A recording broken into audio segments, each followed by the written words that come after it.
I almost view this final power struggle for the European race as the final evolution that we are going to go through as a people. And whether or not we can discard universalism as a ideology is actually going to be a sort of selection pressure, evolutionarily Yeah, speaking. And I think it's a that really good point. Yeah, and if you know the So truth and you don't say it, your life is a lie. exactly. What's up, everybody? Thank you so much for tuning in with us today. We are building something real here. Free, unrestrained conversations and content that contend with the real issues. If you want to help us keep that going, feel free to buy the FroJax Brothers a coffee over at our Buy Me a Coffee link, or you can send some support to our Rumble crypto wallet. Every bit helps, and this helps us stay independent and deliver to you as much value as possible. And while you guys are supporting the mission, make sure to check out FroJax.net to see our merch designs that are dropping weekly. Here you can read more about who we are, check out some of our original music, and grab one of our high-quality clothing items to represent the movement. And when you're there, make sure to sign up for our email list for exclusive discounts and future announcements. If you want to hang out with us live, ask questions, debate, or just hang out with the community, we go live on Rumble at least 3 times a week at 6 p.m. Eastern Standard Time. Make sure to follow us on X and Instagram to stay up to date for our live stream announcements. All of our links are available right there in the description below. We appreciate you guys being part of the team. God bless you and God bless America. Here you can read about who we are, check out some of our original music. Forrest. You can read more about who we are, check out some of our original music, and collect one of our new collect one of our action figures. Get a little Jackson bobblehead. How did the situation with Jared Taylor start? Did you reach out to him or? So, no, I don't know how familiar you guys are with my stuff, but I kind of came to kind of my individual, I wouldn't say prominence, like that's a little bit arrogant, but in terms of like actually having a bit of individual consequential, addition to the conversation with one of my earlier videos called Gen Z from Liberal to Far Right. And it was about a 45-minute essentially monologue that described how so many young men have gone from default liberal all the way, to the far right in the last 10 years. And anyway, after that was released, it did real well. And a publishing house called Arctos, they're pretty prominent on the far right literature and whatnot. They reached out and they asked me if I wanted to start publishing in their journal.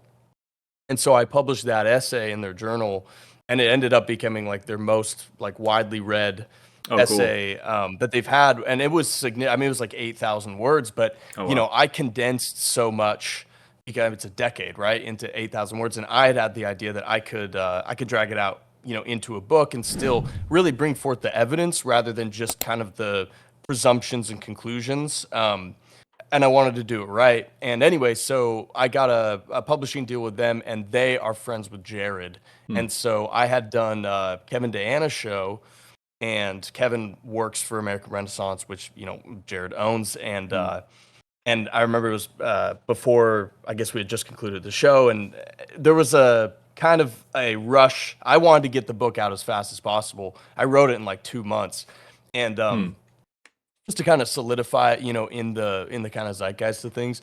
And I think Kevin had a big hand in convincing Jared to really take a look at it. And then he did. And then me and Jared have since become, I don't know if I'd say friends, but I went up and met him when he gave a talk at Salisbury University in Maryland. And then we obviously had that. You were at that one, so. The recent one. Yeah. Yeah. I saw that. That was a great one. Yeah. Yeah. But that's really the story. It sounds like what you're describing in your 8,000 word piece or thought piece is like what we've been calling the libertarian to identitarian pipeline, which is, I don't know how much of it has to do with circumstance of the times, which obviously some of it does. And part of it has to do with just like the general sensibilities and psychological temperaments of young white people who are identified as like libertarian or like classical liberals. That's exactly what we were. We were kind of like Milton Friedman, Thomas Sowell, get those mixed up, like libertarians forever. Yeah, I know. Going back and forth is, it's a lot. Hey, how old are you guys also?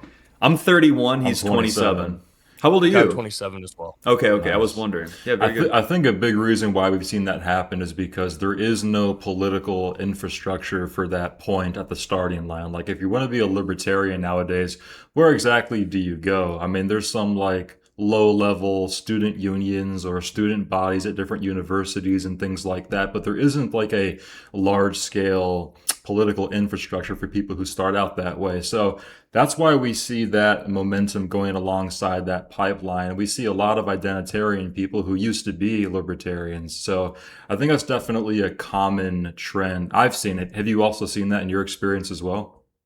Yeah, definitely. I think the crux of that transformation that you're seeing is predicated kind of on the myth that you can divorce identity and politics from each Hmm. other, because Yep. they really are fundamental. And so, it's I would honestly probably mesh the a lot of the libertarian principles with how the liberal society perceive things, at least for white people. It obviously ascribes different, clauses to other groups, but in terms of like young white men starting out, the premise is very much often libertarian based. And but those ideals, I guess, really just break down against reality. And for some people, it takes, a lot quicker time to really kind of ruminate on that breakdown. But eventually, it's like it's all very similar to laws of nature, right? If you build a foundation that is inherently unworthy of the load that it's going to withhold, it might take 10 stories, it might take 20, or it might take 40, but if it's not strong enough, it is going to break down and will ultimately revert back to what is natural. And identitarianism is natural because we are ourselves and we think of ourselves as an entity. You cannot divorce just like you can't divorce your body from your mind. It is one thing. And at some point, I mean, you can kind of stir in that pretend world, and I think for a good deal of Western society, we were able to at least indulge those myths because the ingredients to pull out those contradictions hadn't all been stirred in enough of a vector to really bring it out. And now there's just no way to get around it. And so Yeah. you're seeing that reversion um, the way that people have thought for literally all of time, basically up until 80 years ago. These are our natural impulses. And so, if people look at it like a transformation, and it is functionally a transformation, but at the same time, it's really a reversion back to instinct and Yeah. reflex. Yeah, identity, it's race and identity, they're sort of intertwined. They're not perfectly mapped, but cultural attitudes Yeah. stem from identity Yeah. and race informs identity. And it's not even political. It can be appealed to in a political scenario and it can be politicized, but it's sort of axiomatic. It's like a foundation. It's a starting Exactly. place. It has nothing really Yeah. to do with politics until you involve it. And when I heard Kevin Deanna say something, is that he's had a lot of really good takes. And when I say good takes, like when I hear a take and it's the first time I've heard that idea, I really like it. He said that power is downstream from identity. And it took me a little bit of time to ruminate on what that actually means. I guess the way that I interpret it is that you can't impose will or power unless you are something. Which, I mean, it sounds Yeah. simplistic, but that's kind of what it is. Like if you are going to hold a position of power as something that has a specific set of interests or in the interest of your group, what does that actually mean if you don't have a specific identity, whether it's racial or cultural or whatever it is? How would you describe because you're 27, so you're around the same age as us, he's 27. How would you Yeah. describe your transition from, I'm guessing you were also part of like the libertarian to nationalist slash identitarian. What did that look like Yeah. for you? So in my original essay and in my book, I kind of followed the prototypical transformation. I really wanted it to apply to like the masses, not necessarily people that were politically involved. But personally, I grew up. I'm actually from Seattle, so I was born in San Francisco, grew up in Seattle, so two of the Mm, most liberal places in the world. hmm. My parents weren't very dispositionally liberal or anything, but the ecosystem that I lived in was, and I kind of indulged the liberal mythologies until I would say high school. I started to break down. What I never gave into was um, like the self-hating white mentality. Hmm. Like I always knew the crime disparities were real and that these things were, and like the wage gap. I always knew that was Sure. like nonsense, but I wasn't defending. I was not a conservative by any means, but I just knew based upon, because at one point, especially in like the internet ecosystem, a lot of those things, a lot of like liberal people, I mean, someone like Carl Benjamin, like they would claim themselves to be liberal, but at the same time they would acknowledge that those things were real at the same time. And I didn't think that there was much of a contradiction there. And then it was really in college that I started. So I started college in 2017, and that's when I remember just the abrasiveness of the woke teachers, you know, and I political correctness always bothered me just as a matter of principle. I have a rebellious, you know, nature and disposition, and so, but in terms of really thinking about politics, I went down that libertarian path of it's a battle between collectivism and individualism. Collectivism is communism, with Stalin's Russia being like hell on earth, and Right. foundationally America being as close to heaven on earth in terms of a political system that you could compile.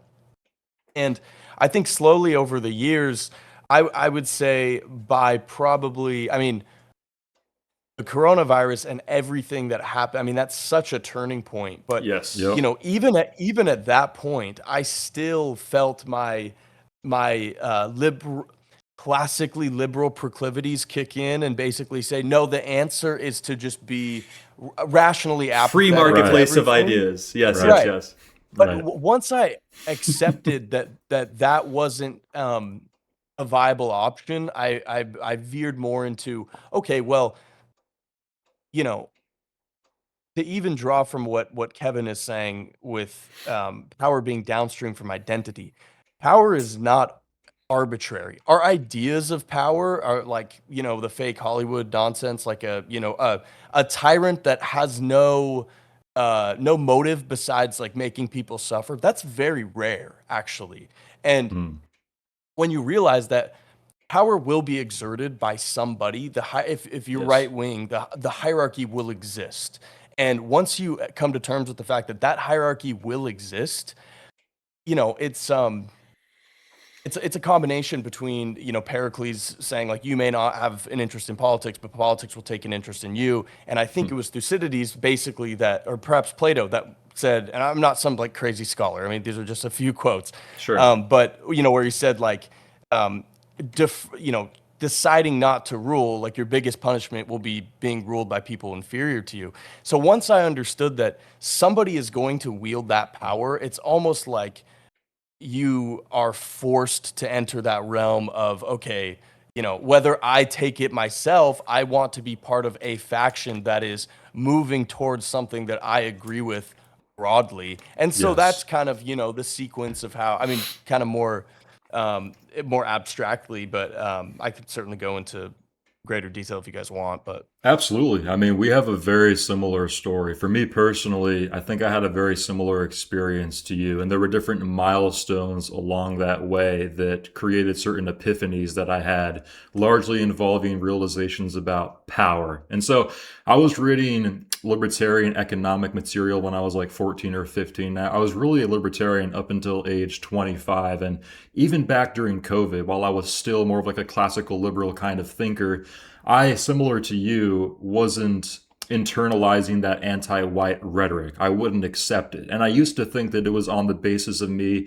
just having an aversion to people coming together in a sort of collectivist hive mind sort of way.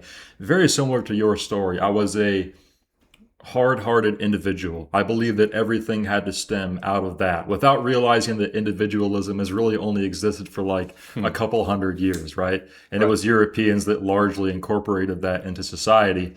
But I remember my brother and I were the only two people in our broader friend circle that didn't post that black square on Instagram and social media during the George Floyd riots. And we got a lot of shit for it too. And we got a lot of stuff for it, and we didn't back down. And, you know, we weren't super well known back then, but we had a broad circle because we've been musicians for a very long time. And in the music scene, it's very left leaning, it's very aggressive, it's very decentralized, and you have to go along with the hive mind. And I always felt the inclination to go against the grain in that way, but I didn't quite understand that it was all built upon the foundation of identity. I just didn't get it yet. And I think that's also part of who we are temperamentally as a people. It makes us uncomfortable, which is why it takes us so long to arrive at those racially based conclusions.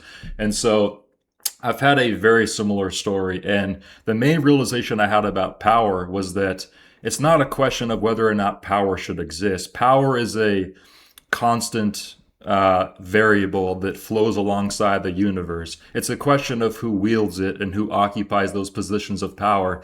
And now we're out here debating about hierarchy with other white people who are sort of broadly right wing, but they haven't quite arrived at those identity based conclusions, which is that you want you and your people to be the ones at the top of the hierarchy and to flourish. Everybody else is already doing that. We advocate for our people to do the same. It's really just a question of how and why we go about doing that as a mission. So I think that our stories seem to be similar. And I'm seeing, the more that I speak up about this stuff, I'm seeing so many young white guys, even as young as 18, who have arrived at the same exact conclusion. Even a cousin of ours at dinner the other night, I think he's only, 19 years old? Yep. And he basically said the same exact thing you said. And so I also wonder if white men collectively, there's some sort of energetic shift where all of us are in a larger way arriving at these conclusions. And you said it real quick, Joey. You said it perfectly. Because for me, the big eye-opener was realizing the separation between identity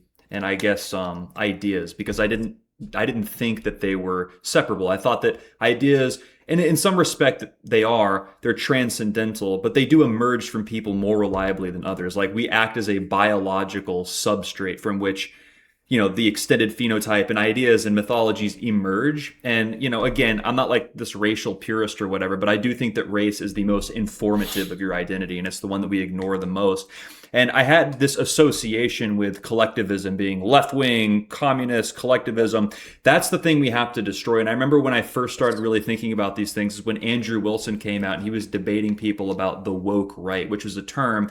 And this was like maybe over 2 years ago. I was still like a libertarian, but like we were like digging into the JQ stuff. And he showed me a little stuff about like race science that I never delved into. And we're kind of like tampering with these things a little bit. And I'm like, well, wait a second. This isn't like wokeism. This isn't exactly the same thing. This is more reactionary. So what's going on here? And I would debate with like my dad or boomer type people, and they would have this immediate aversion to anything relating to identities because they would just associate it with leftism, which we've seen the destruction of wokeism. But collectivism is the foundation. That really is what it is. And all of these negative symptoms that we can point to in reference to wokeism, egalitarianism, it's all an inversion of or a flattening of naturally occurring hierarchies, right? It's like, what is communism? It's an economic version of a flattening of hierarchies. What is egalitarianism and feminism? It's flattening the differences between men and women. What is race science? What is, what's the other one that I always use? Either way, anti-white propaganda is quite literally the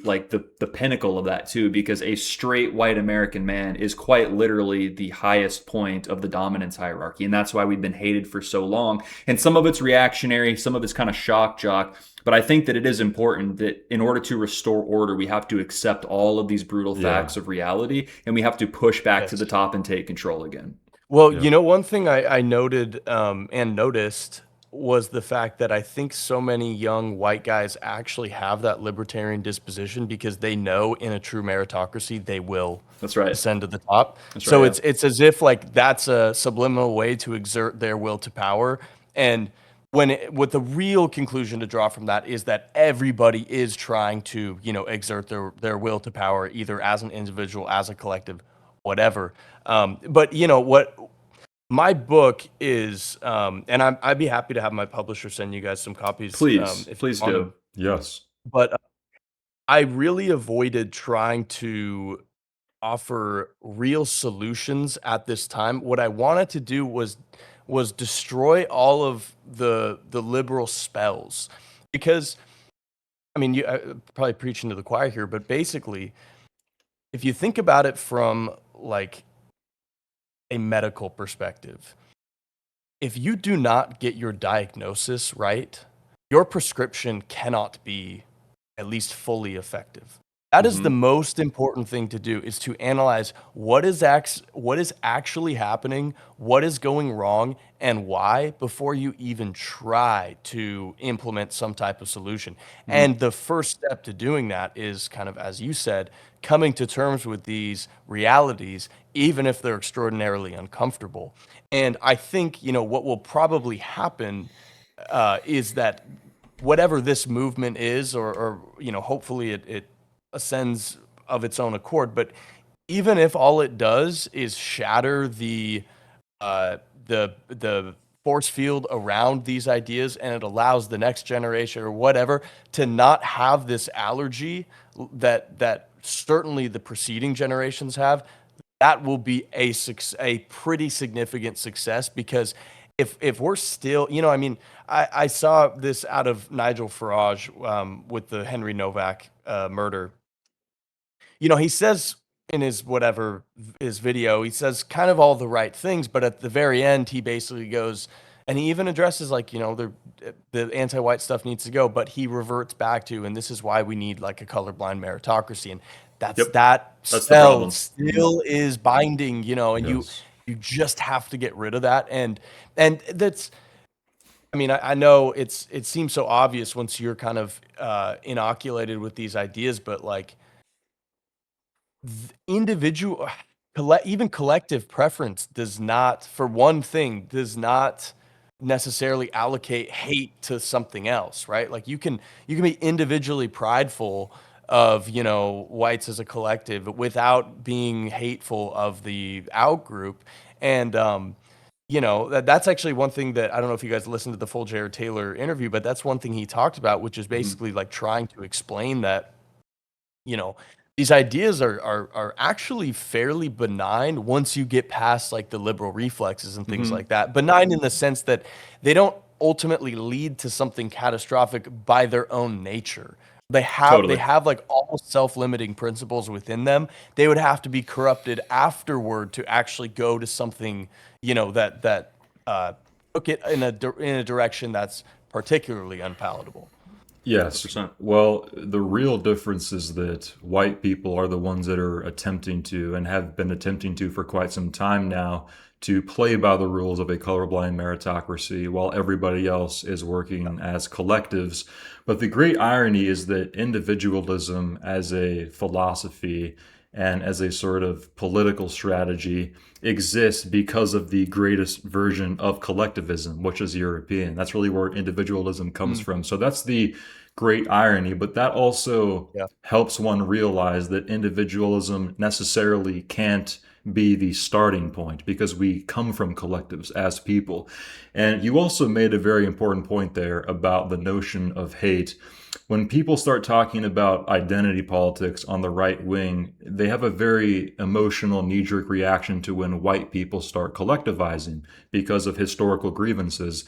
But I share your observation in that you don't have to start from a point of hatred. It isn't a fundamentally hateful ideology to care about your nation or believe in nationalism. That is the way that our ancestors and people throughout all of human history have been operating since the beginning of time, all the way throughout ancient history and even prehistory.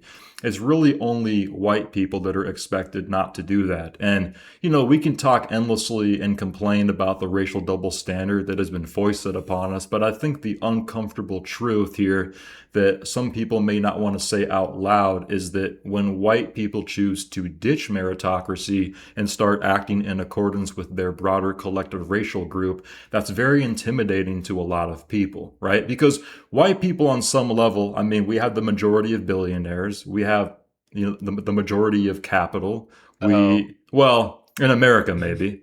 There's a lot of Jews.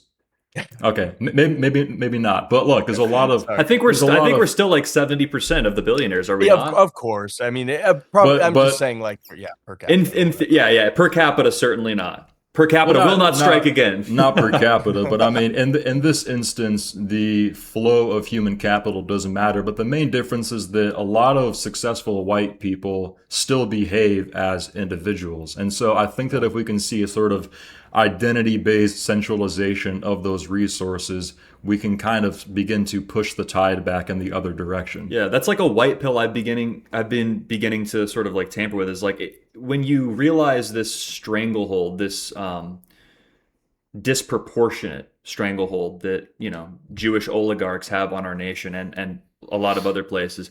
it almost seems like an insurmountable obstacle. But hypothetically, if propaganda were strong enough, if the universe truly does bend towards truth, if we could get enough or all, most all white people on the same page, we do have the most, in terms of numerical value, the most capital. Yeah. Granted, all of these places have been infiltrated and have greatly been influenced by pro-Jewish people, right? So someone like Peter Thiel, he's not a Jew, he's very rich, very affluent, very influential, but his business partner, Alex Karp, pro-Israel Jew, Palantir. So these things matter, but I haven't completely taken the black pill. I guess there's a few things I wanted to say, but I want to let you talk.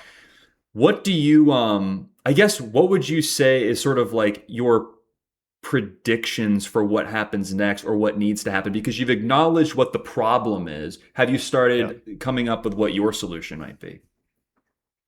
Well, I think a lot of this really, and this has likely probably been it's been the direction that those at the top, whether they're the oligarchs or whatever, have been eyeing, is the ability to run AI in a manner that creates this total state.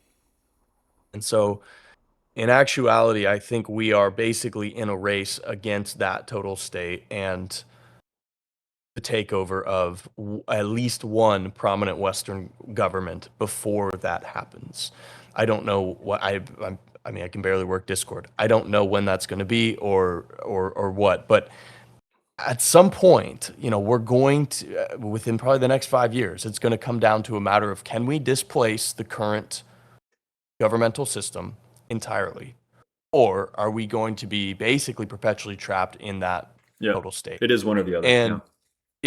And and I think China got there early. I remember seeing, I mean, you never even know based off like some documentary you see, but I mean, I remember probably around 5 to 10 years ago seeing some documentary about how China had already become so surveilled that the possibility of a rebellion in any form is just zero because you can nip it in the bud right away. Yeah. So now I would love to have this done peacefully. It does not look like it will be, but that should be the objective. And, I think in a lot of ways, people don't understand necessarily the strength of culture and cultural influences. It's often perceived to be like a bottom-up swell, but in actuality, it's not. It's top-down. And Richard Spencer made this point basically that, if you look back to the founding Greek myths, even just Homer with the Iliad and the Odyssey, I mean, that's one guy that's influenced billions of people, from one starting point, basically one brain. And you look at trends throughout history and cultural movements. I mean, say what you will about the infiltration of maybe the CIA or whoever, but the point is they understand that it is not bottom up, it is top down. And the same thing, the old Breitbart's old famous saying, politics is downstream from culture. Nope, opposite. Right, yeah. Opposite. Of course. And it's because people dispositionally, for almost everybody, they are just following the trend set in front of them. Now, for some people, that's the black pill, because everybody's cattle. To me, that's the white pill, because it can't stifle genuine. There is something inherent in remarkable people in whatever domain. It's generally artists, but that they cannot replicate on demand. That is something, that has the capacity, if deployed correctly, to ignite enough support and action to make these changes. Because what people have such a hard time with, and it's really the older generations, is they view systems as being these like almost divine constructs.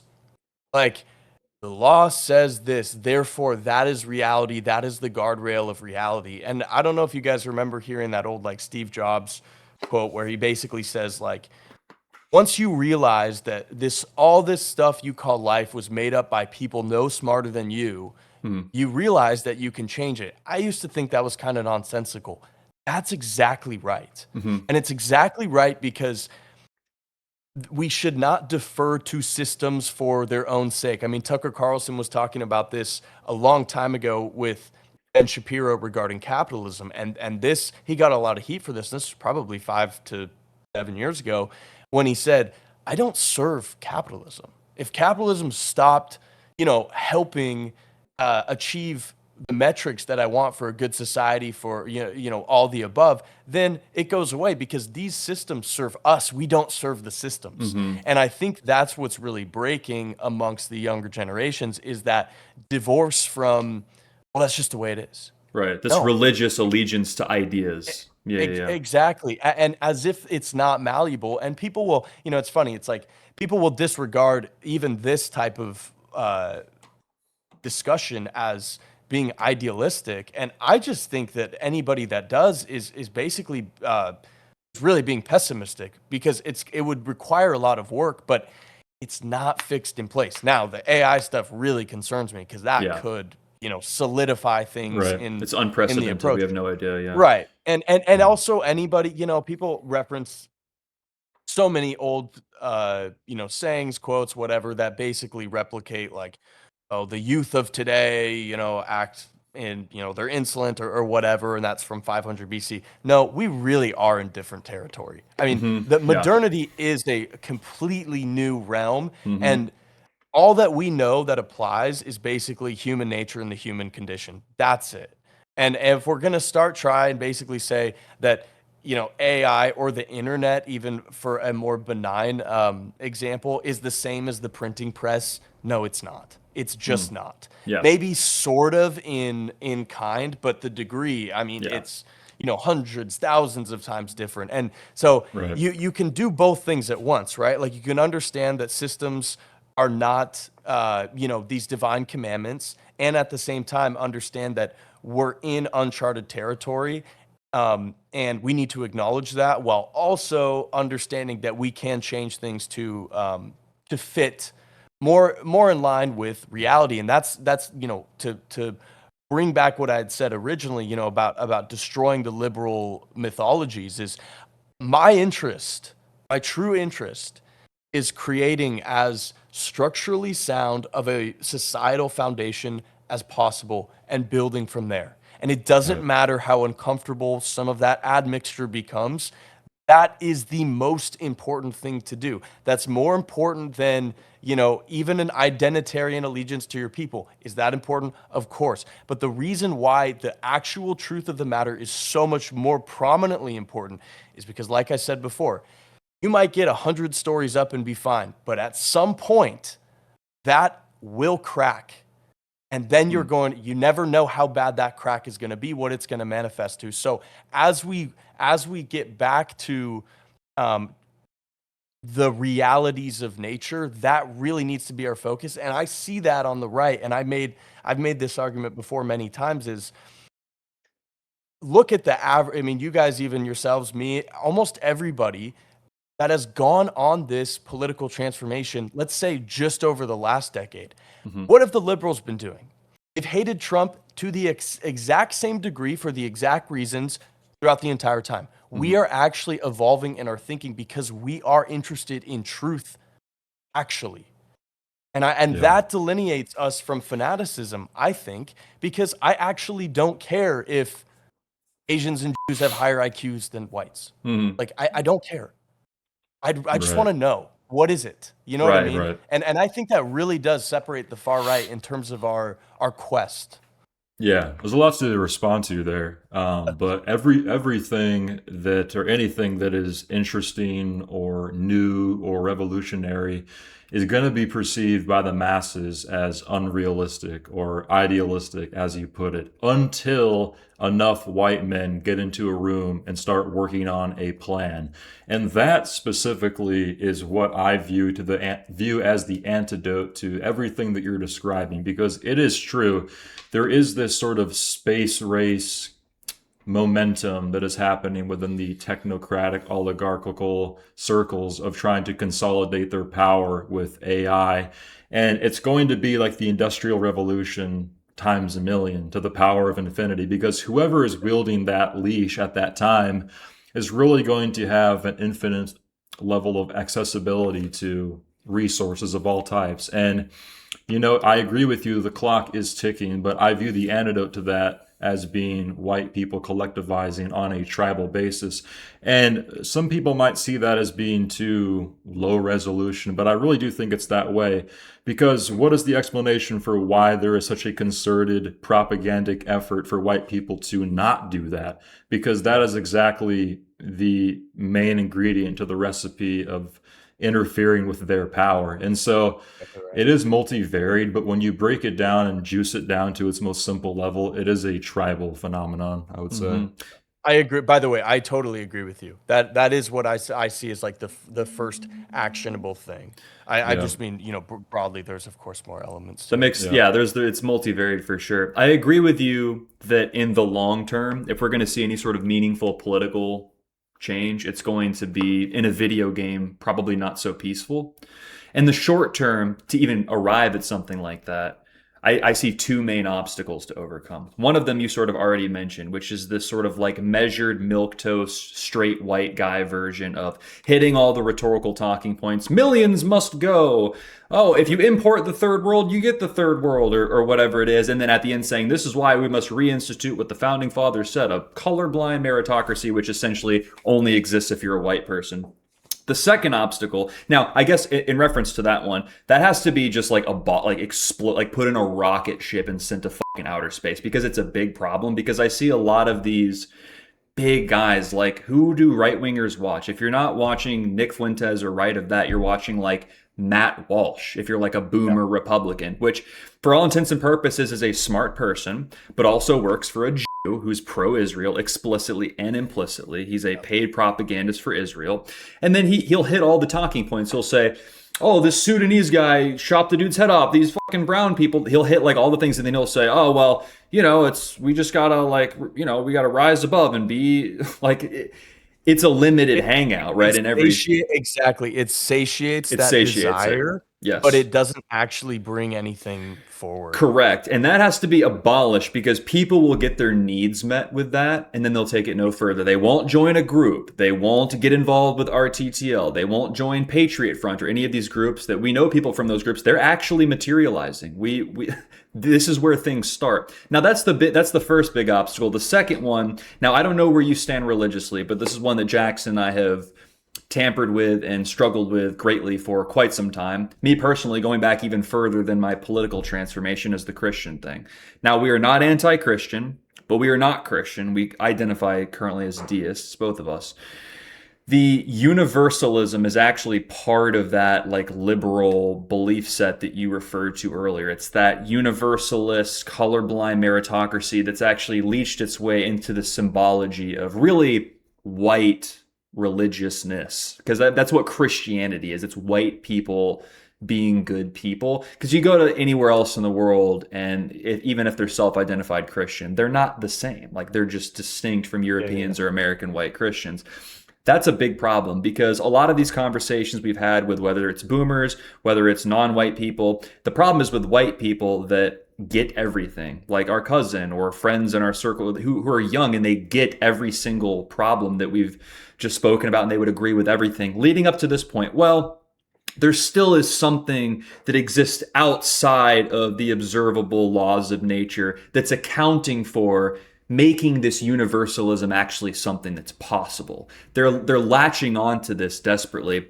I think that also has to be destroyed. And I'm not one of those like CQ, Christ cuck, anti-Christian people. I think that those people are also wrong, and I can get into that. But we're not anti-Christian, but we are anti-universalism, because universalism will destroy us. It absolutely will, and it's one of the biggest problems. So I guess I wanted to ask you, do you agree with that? What do you think, and what are your religious beliefs, and how do you reconcile all that stuff? Well, I honestly think Aquinas' Ordo Amoris really takes care of that. I don't think that you need to, like, I think the universalism is a kind of a bastardization of it's like the turn the other cheek thing that's like been twisted to love just, thy like, neighbor. It's cowards. But I don't think that it necessarily, like, I do believe that you can still make the claim that all people have equal dignity without saying that all people are deserving of equal treatment. And just like a parent of their biological child is, should love that child more than the neighbor's kid. But that doesn't mean necessarily that there's like, hate allocated to the neighbor's kid. And it doesn't even mean that there aren't necessarily obligations, but there is a ladder of obligations. Yeah, it's a hierarchy. Yeah, exactly. As everything is. Mhm. I am a Christian. I was totally like wrapped up when I was in like my mid-teens, like wrapped up in the like the cringe like internet atheist Same, yeah. um We all were. stuff. Yeah, but man, I just after many years of I mean, obviously, I think everybody struggles with the certainty of like faith, but I've just seen too much in my own life to really think that at least what I think I've gone through is completely arbitrary, and I don't think that's a cope because in actuality, I think it might even be a little bit better if there wasn't. Like, I think that the obligation um of an objective good and objective bad is actually far more of a like Burden. burden Yeah. than if it was not. Mhm. So I mean it would, and I'm no like theologian. I went to Catholic high school and that's about it. Then I was atheist until probably like 23, 24. But I guess to contend with your I agree with you that universalism that is deployed is an attack, right? Mhm. It's like it's trying to invert the instincts also, which are often good. Flatten the Um, you know, hierarchy. yeah, exactly. And that is really, I mean, that seems to be you could even make the argument that like the devil, even conceptually, the goal of the devil is to destroy distinctions because if you destroy distinctions, you destroy a hierarchy. Mhm. And so even if you don't believe that literally, Mhm. those forces still exist and they still act upon the world. So you can draw, I mean, this is like a lot of this is literally what like Richard Spencer and Mark Brahman say about like Apollonianism, which I'm not all that fluent in, but his point is essentially the ideals that the god Apollo embodies, even if he's not sitting on top of Mount Olympus, those ideals exist and you can strive for them too, and they can be personified, embodied in the real world. They exist whether that actual being is there or not. Hmm. And I also really struggle with if you're going to abandon, and I don't know, I guess where you guys would fall as deists, but if you were going to abandon the idea that good and bad, there is no objective good and bad, then I do wonder what is the point even besides like individual prosperity and will that becomes real like Nietzschean will to power, which Mhm. I th- again, there are elements of these things that I think are important, but I really do, and I would not have said this maybe even 2 years ago. I really do think it all needs to be undergirded with this idea that there is an objective good and an Yes. objective. Yes. Yeah, well, Yes. we describe ourselves as deists and we subscribe to natural law, which I think in a lot of ways does encompass Christianity, Yep. but not all the way, especially contemporary Christianity. And I really view the universalism as something that is impeding upon us making real progress, especially Yeah. when, like you said, rightfully, the clock is ticking here. And, I'm not somebody who believes that Christianity is fundamentally subversive. I think that it was weaponized somewhere along the way throughout history. I don't know when exactly how to pinpoint that. That's something that theologians argue about meticulously. I'm not sure that it actually matters at the end of the day. To me, it really doesn't matter if you're a pagan, a Christian, or a deist. I would prefer people not to be atheists, right? Because there has to be some sort of moral parameter to which we subscribe to guide our actions. There has to be some sort of axiomatic framework to draw a code of ethics from. So I would prefer people to be in one of those three, or at least adjacent to one of those three religious camps. But it really is the universalism that is blockading a lot of people from drawing these final conclusions. And I almost view this final power struggle for the European race almost as the final evolution that we are going to go through as a people. And whether or not we can discard universalism as a ideology is actually going to be a sort of selection pressure, evolutionarily Yeah. speaking. And I think It's a that really good point. Yeah. and people that do not overcome that internally, I think are not going to make it. I don't think that Yeah. they have what it takes to survive what is about to happen to us. But you know where that really lies is basically exclusively with women. In a large part, yes, because And because women are more susceptible to social engineering. They have a more, I mean, women are more feminine temperamentally. Obviously, that's part of their energetic composition. So obviously, they're going to be the ones that take universalism and like permeate it into society. Like, what is an HR department? Like, why do these different little exactly. mini institutions exist within the institutions? It's a feminine framework. Exactly. And so I really do think a lot of the battle comes down to uh masculine, feminine, order, chaos, all that. Like fundamentally that those I mean even if you look at something like communism, like if leftism is truly the abdication of responsibility in a lot of ways, that's like basically a devolution all the way to the point where all your needs are catered to by others. That's a fundamentally feminine thing because it's like, I mean, it's kind of inverted a little bit, but it's like to be nurtured, Mhm. right? It's like you're creating the devouring mother. Whereas if you have like a broadly right wing ideology, if you were to say even theologically, you have God the Father at the top, right? Like ruling upon the descending kingdom. So a lot of it really does come down to the masculine, feminine, and I mean, hopefully this doesn't like mess up the stream or whatever, but we have to disenfranchise women out of politics. We just have Yes. to. I mean, Oh there yeah. is no way around that. And again, like I don't and my argument is, and I so far it's been irrefutable. If we're really looking at the truth of the matter and how reality exists, let's just say that we knew for certain that 3, 4 generations of radical, complete, and political empowerment of women led to the destruction of civilization. Let's just say we game theoried that out, and we know for sure that happens. Do you know how many liberals would still say, Oh yeah. on principle, we have to run that and destroy civilization Because the because calculation was patriarchal. It was racist and patriarchal. The calculator even if you ran it on. even if they knew for sure, they would Mhm. still follow that. So Because they're that is suicidal, they're self-destructive. They don't believe in actual yeah. order or truth. They believe I in would death. I would Essentially. agree with everything you said. I think we would, interrupt. I'm sorry. I think Oh, we yeah, I'm interrupted. No, you you're sorry. good. No, Yeah, yeah. go ahead, guys. I was just going to say, I agree with the principle of what you're saying, but I would actually formulate it slightly differently. I wouldn't say that women have to be disenfranchised. I think that women's natural role has been disenfranchised by modernity and foreign For sure. influence. For sure. I would advocate for the restoration of social order. And so I mean, I'm admittedly very extreme on the woman question.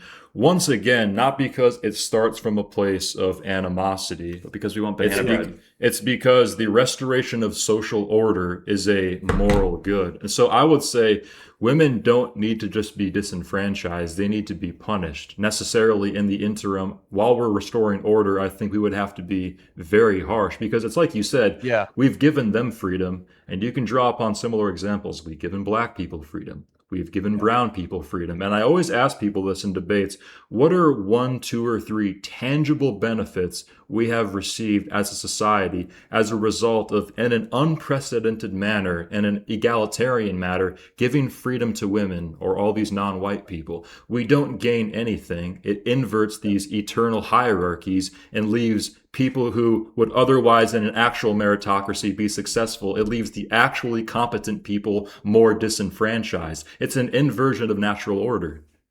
Exactly. And I think a lot of it really comes down to our imprecision with what we want as a society. And I really Mm. like the materialism that has blossomed since really World War II. It gives this idea to so many people, again, of the preceding generations. Like I would say Gen Z and I guess late millennials. And I know myself, I am in this camp. I really do reject this materialism, this devotion to, well, what's my retirement fund going to be if I invest in, it's like even these ideas of like the stock market, like You understand compounding interest is just somebody deciding that that money continues to, like, these are not laws of nature either. And so, but when we have a society that's built upon your, I mean, if you guys haven't read The Managerial Revolution by James Burnham, I really, really recommend it. And I don't recommend books all that much. But when we slide towards this direction that basically says that your success is becoming like a product manager of Facebook, and like that's the apex of like a life fulfilled.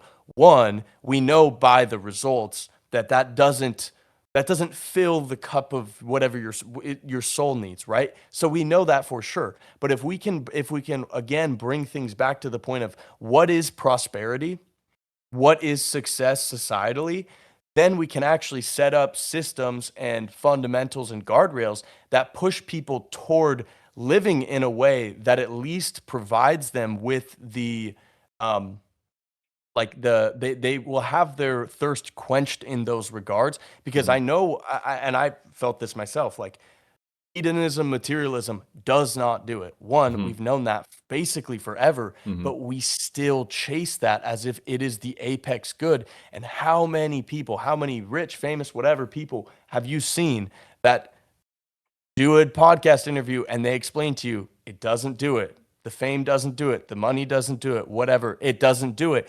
And yet we still refuse to accept these lessons because everything is predicated on getting to that point of comfort and security. It doesn't exist. We live in a world that is fundamentally flawed. If you're not, if you're religious, fallen, but if you're not, it is fundamentally flawed. Like, do communists not think that, like, 18-year-old boyfriend and girlfriends aren't going to get broken up with in their utopia?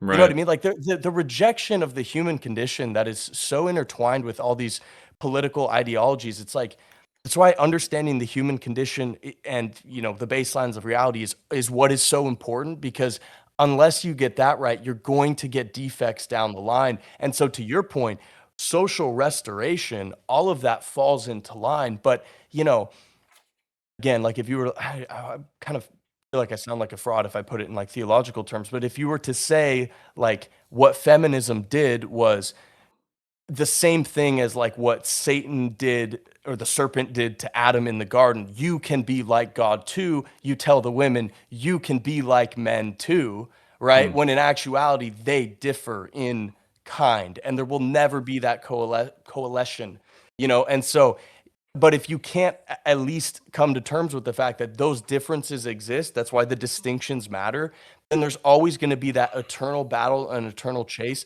But social restoration relies upon them acquiescing to that. And there's always going to be people that are going to be fighting against that because it's entropy, right? There's always going to be people fighting against order. And even like, I don't think the right is utopia. I'm certainly not is utopian at all. Like I think we all acknowledge that there, even if we get all of our political knobs turned correctly, we're still going to have the problems of humanity, in within our individual souls as well as collectively. And so, but I do think so many of these things fall into line if we get, back to reality from the starting point. And you don't even, I mean, I don't know if you guys have looked into the arguments for and against women's suffrage. It was mostly women against Yeah, it. yeah. And their arguments were extraordinarily compelling. Yep. And but of course it's all been reframed as if it's this Yeah. it's this victory for egalitarianism. A lot of Jews in It's that a too. lie. Yeah, well, the argument for and against suffrage is also similar to the argument for and against individualism, and it's the same sort of same sort of inversion where suffrage exists because we didn't have it for most of human history. Individualism exists because we had collectivism for most of human history. It's the same sort of same sort of reversal, if you will. I mean, yes, and forgive me if this is a little bit crass, but I do think that it's relevant to the point that you're making here, which is that the psychology of modern women, they've developed this sort of really strange sexual fanaticism in a way. It's a very quiet but potent expression where they have this deep primitive desire for order and domination and really authoritarian sexual expression. And you can actually measure this out by like erotic literature that is Yeah. by a vast difference consumed by women, and the sort of topics and types of novels that they will consume is the most draconian, authoritarian, male on female domination kind of literature you could possibly conceive of. And it's really funny, right? You can juxtapose two things, which is that we're living in the most egalitarian, feminine time ever, versus one of the most popular novels sold in the last couple of decades was 50 Shades of Grey. Yeah, Now, yeah. what does that mean? In a time where women are supposedly empowered to be embodying a more masculine frame, their biggest fantasy is to be dominated by a man in an actually naturally, dare I say, divinely ordained masculine frame, which is what we want to get back to. And so I find that they don't say it out loud, but on some level they crave what they have been devoid of for so long now, which is this masculine order. And in polite society, people act like they don't want to see that come to fruition. But the reality is that we'll make jokes about like the great spanking, which is like a state sanctioned like whipping fest, or like a banana bread baking contest. Like we come up with all these crazy pieces of rhetoric because it's true. Like on some level, something can't be funny or interesting if there isn't some level of truth to it. So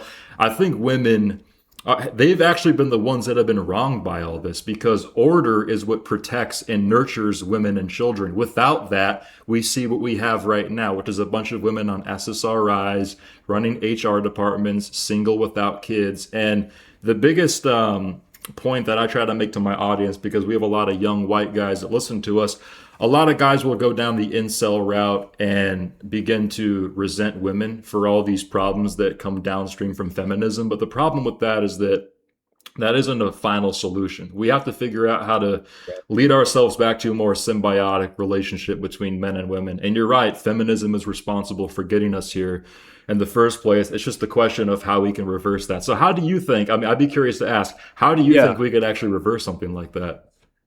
Well, everything you said is completely spot on, and I think what that obviously signifies is that we are living outside of natural law, natural order, right? If they want these things, if they're craving these things and they're not getting it, then some element of their soul is not being satiated or whatever. And I think that what you kind of have to come to terms with is that they don't even know what they want.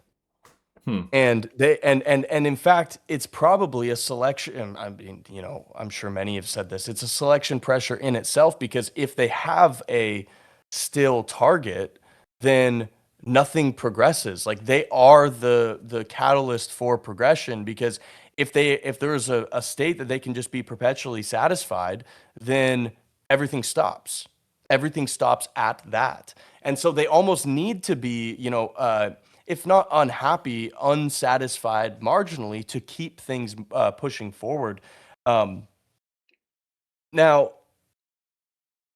you guys are probably aware of the shit test.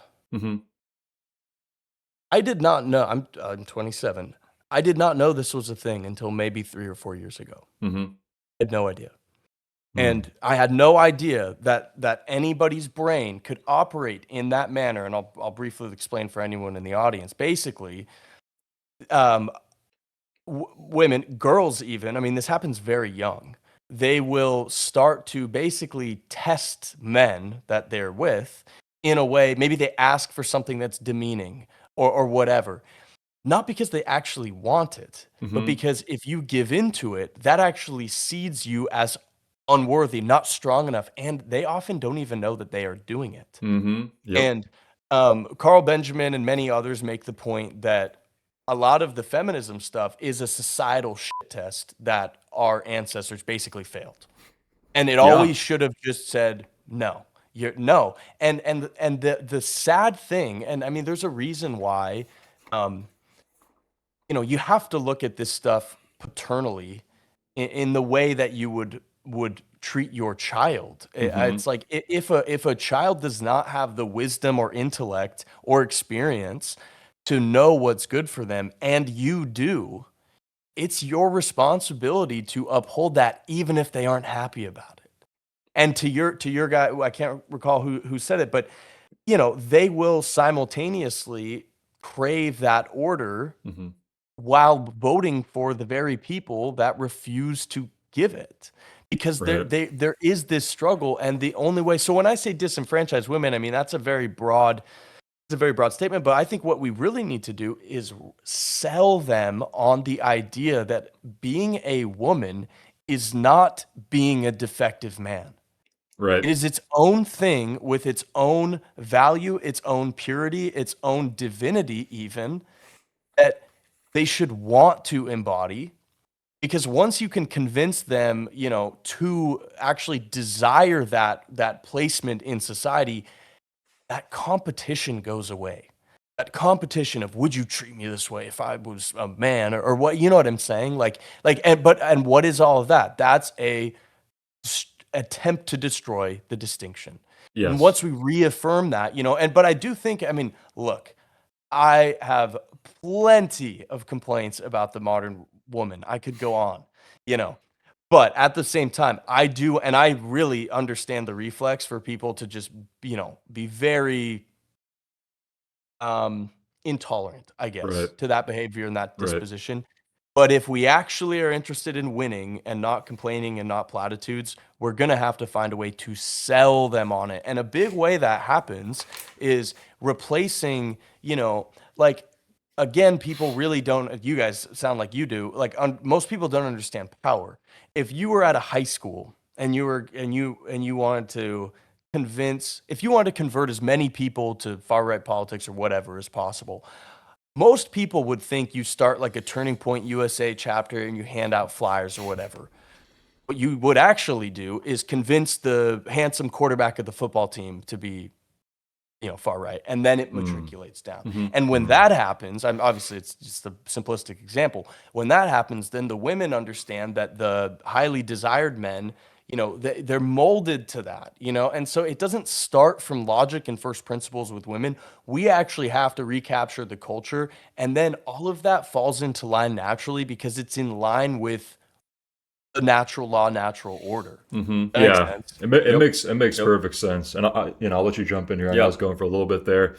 Women will exhibit that infantile testing behavior for the purpose of being corrected. And like you said, we have, in such a large scale way, failed as men, or rather our forefathers of the last few generations have failed to pass that test and understand the true psychology of the woman. Because people will complain about modern women, but the psychology of the feminine frame has never changed. It's just that Right, of modern course, yeah. modern circumstances have exacerbated that temperament to the point where it's just become so Totally. ridiculous. And so that's the fundamental understanding that a lot of these young men need to be taught. They have to be taught because nobody guided us to these conclusions. We had to arrive at these conclusions through suffering, through modernity. That's the reality. And so they exhibit that behavior to be corrected. And the overall conclusion I draw from that, and you can come to this conclusion in a humane way, but the reality is that I believe it is their destiny to be more of a second-class, subservient group of people. They don't understand power. The expression of their chaotic behavior is to test power. They aren't fundamentally a powerful people. They are meant to nurture power when in the correct place under natural law. And so what we have right now is a world order that completely opposes the doctrine of natural order. And I guess I can pass this to you. I don't want to take the whole Well, that time what here. you just said, Yeah. just the doctrine of natural order, which is being opposed by the three big questions, which would be the woman question, which we just went over in great detail, the Jewish question, which we're all familiar here with, and then the race question. Now, what we're sort of describing here is like the symptomatic response to the woman question and what restores the dynamic between men and women. But really, what gets me thinking often is there's sort of this constant feedback loop. It's like the hard times create strong men create good times create. It's like, what came first, the chicken or the egg? Which thing should we diagnose and offer a solution to first? Is it the woman thing? Should we just, because people often say, oh, repeal the 19th, that'll fix everything. No, it won't. Oh, a segregation, that'll fix everything. No, it won't. The Jews still run society. So I guess what would you say is the main response? Because, and I know you kind of touched on it a little bit, for us, this is why we advocate for white collectivization. That's why we do that, because we think that it all starts there. And I guess I'll ask you this question, because people in the comments section were asking about this. What is your opinion on Patriot Front? Patriot Front's an organization, if not everybody knows, they're an activist organization. They are actually collectivizing. We may not like the way they collectivize. We might like the way they collectivize, but they are white people collectivizing in the interest of, we definitely like it. They're collectivizing as white Americans.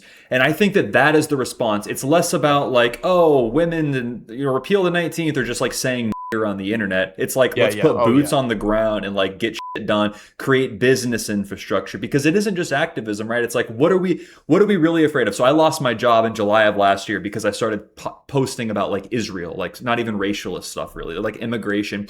And it's like, okay, why did I do that? Well, that's just kind of who I am. But why do most people not do that? Because there's plenty of white people that think just like us three. Well, it's because we are not emboldened, right? If I were to speak about what I believe to be true and what is objectively true, the very ability for me to support my wife and kids is directly threatened. So what do we do in response to that? We collectivize. If I own a roofing company and I only hire white people that are pro-nationalist, racially awakened, whatever it is, well, they're uncancelable. And that immediately emboldens people to speak what they believe, which just changes the general zeitgeist, right? We saw all these things bubble up from Instagram Reels over the last like 18 months. It really started there. And some of it was maybe, let's say from the outside in, facilitated from a top-down level. Some of it was maybe observed and controlled, but most of it I think was really organic. And not only was it exemplary of what white people are capable of when we come together, but also that the collective will is like truly a powerful thing. And then a third thing is that people actually don't think for themselves. I think a vast majority of the people that are now pro-white, they're only pro-white because people like us are telling them to be pro-white. That's what I think, you know? So I guess, I don't know. What do you have to say about that? It's not really a question, but the question was, what do you think about Patriot Front? And then what do you think, perhaps, if not a fan of Patriot Front, are the best ways for white men to organize in the interest of pro-white Americans? Yeah, so I actually get asked this question quite a bit, and I don't think I've done enough individual research to give like a fully fleshed out opinion on it. Thomas Rousseau is very well spoken. I think he, plays his part well. On the assumption that it's not some federal, op. I think that do it. If you can and want to do it. I'm not the type that thinks that you do want to strike when the iron's hot in the right way, but you also have to have a will to get involved anyway. And I think kind of similar to probably what you were saying, like, it's going to take Tucker. I don't know how you guys feel about Tucker, but he gave an interview with Mario Nafal where he basically said, people will say to him, well, but if I do this, I lose my job. And he said, okay, lose your job. Right. Well, but I maybe I'll get killed. Okay, be willing to get killed. And he's like, because until that is the mindset, until people are actually willing to take material sacrifice and loss, nothing happens. Yeah, and if you know the truth and you don't say it, your life is a lie. Exactly. And so, I get a lot of, I've had a lot of people, because I was anonymous until I published my book under my name. And, a lot of people, my parents included, basically wondered why can't you just say what you think and do it anonymously? It's like, that's just not me. I just could, I just can't do that. It's not a choice. And Jared was talking about that because I asked him the same thing, and he basically said it's actually not bravery.